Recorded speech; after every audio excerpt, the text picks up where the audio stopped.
Setelah ditangkap dan diborgol, Ferdy Sambo buka-bukaan, Kapolri pun terancam, di mana Ferdy Sambo yang dulu menjadi seorang penegak hukum berpangkat Jenderal Bintang 2, menjabat sebagai kader Propam Polri, kini akhirnya harus merasakan pahit karena perbuatannya.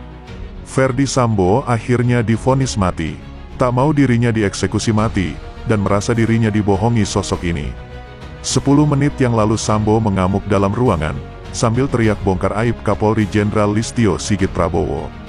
Semua pun dibuat terkejut mendengar cerita Ferdy Sambo ini, di mana sebelumnya publik juga dibuat terkejut soal 5 fakta kedekatan Ferdy Sambo dan Kapolri Sigit Prabowo. Banyak orang pun berkata, bahwa atas kedekatan mereka menjadi penyebab menghambatnya kasus pembunuhan Brigadir Nofriansyah Huta Barat. Lalu hal apakah yang dibongkar oleh Ferdy Sambo? Dan apa saja poin kedekatan Ferdy Sambo dan Kapolri Jenderal Listio Sigit yang membuat publik terkejut? Kira-kira menurut kalian bagaimana? Apakah Kapolri akan ikut sama seperti Ferdy Sambo? Tanggal 13 Februari tahun 2023 kemarin, mantan Kadif Propam Ferdy Sambo menerima vonis pidana mati oleh Ketua Majelis Hakim Wahyu Imam Santoso. Di mana Majelis Hakim di Pengadilan Negeri Jakarta Selatan menilai, jika Ferdy secara sah dan meyakinkan melakukan tindak pidana pembunuhan berencana terhadap Brigadir Nofriansyah Yosua Huta Barat.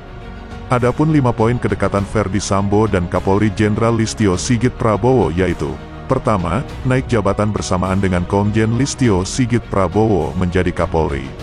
Sebelumnya Kabareskrim dan Ferdy Sambo menjadi Kadif Propam. Yang kedua, Kapolri Listio Sigit Prabowo mengangkat Ferdy Sambo sebagai kasat kasus sejak tanggal 1 Juli tahun 2022 silam. Yang ketiga, Ferdy Sambo mendampingi Listio Sigit Prabowo saat meminta restu kepada orang untuk mencalonkan dirinya menjadi Kapolri. Yang keempat, Ferdy Sambo pernah menjadi anak buah Listio Sigit Prabowo saat menjabat sebagai Direktorat Tindak Pidana Umum, Dirtipidum di Bareskrim Polri. Dan yang kelima, Komjen Listio Sigit Prabowo menjalani fit and power test di DPR. Ferdy Sambo juga mendampingi pada saat itu. Diberitakan jika sebelumnya Ferdy Sambo sempat ditempatkan di markas Komando Korps Brimob, Kelapa II, Depok.